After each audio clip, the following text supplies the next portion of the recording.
Welcome back to Inglewood Park Cemetery in Los Angeles, California, and today I have a really interesting one for you. Now to get to this one, we just have to go to the other side of the cemetery, but while we're on our way, I should tell you that the person that we're going to pay our respects to today is none other than Billy Preston. Now if you're not familiar with Billy Preston, he was just a fantastic musician. He was born in 1946 in Houston, Texas, and he was a child prodigy. He started performing publicly at the age of, I think, 11, and he ended up joining Little Richard's band first in 1962 as an organist, and he was performing in Hamburg, and he met the Beatles. Now, to be a fly on the wall during those sessions, right? Now, over the years, Billy Preston backed artists like Little Richard, Sam Cooke, Ray Charles, the Everly Brothers, the Rolling Stones, and the Beatles. He even had a session with Jimi Hendrix. Now, after meeting the Beatles and befriending them, he actually joined the Get Back sessions, and he was referred to as the fifth Beatle. Now, John Lennon proposed the idea to have Billy Preston join the band, but Paul McCartney supposedly said that it was too difficult to reach agreements with only the four of them. Now, he did end up playing organ and electric piano for the Get Back sessions, and some of those sessions also appeared in the film Let It Be and on the companion album.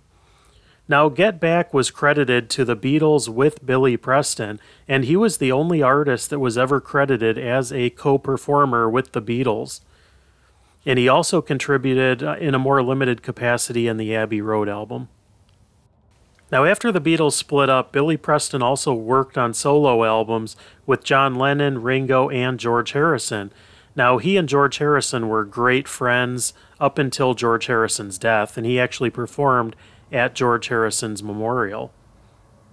Now, after his involvement with the Beatles, he became the keyboardist for the Rolling Stones for most of the 1970s. Now, that's a pretty good resume just by itself. But when you think of all the legendary musicians that he played with, he even toured with Eric Clapton, so pretty much the best in the business, and Billy Preston was right there with all of them. Now, in the early 2000s, Billy Preston's health started to deteriorate. He ended up getting a kidney transplant in the early 2000s, and he had a couple of issues with drug abuse, and he ended up seeking treatment for that, but he ended up dying from respiratory failure on June 6th of 2006 in Scottsdale, Arizona. But he was laid to rest right here at Inglewood Park Cemetery in Los Angeles, California, just a stone's throw away from LAX Airport. Now, if you haven't heard too much about Billy Preston, it is worth looking into his life, because not only was he just an incredible musician, but he led a very interesting life.